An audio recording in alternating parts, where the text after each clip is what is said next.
Guys आज आपको लग रहा होगा मैं ये किचन की दिखा रही हूँ। आज मैं आपको एक चीज़ दिखाने वाली हूँ जो कि मेरी दीदी हमेशा करती रहती है।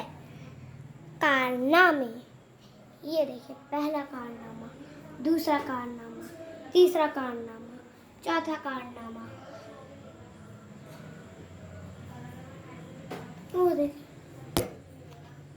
अभी हम बना रहे हैं। अब ये देखिए, ये घी है चम्मच पे।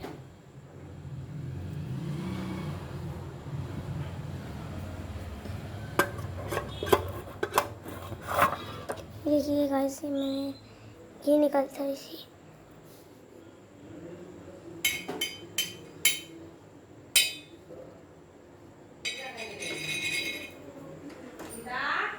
हाँ, मैं रोटी नहीं बनानी हूँ, मैं वो ना उस पर कुछ लगा हुआ है वो कर रही हूँ।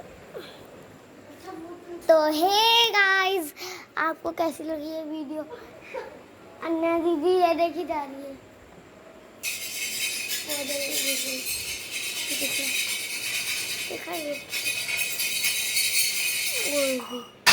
देखिए, दिखाऊं क्या कर रही है। देखिए देखिए क्या करना है।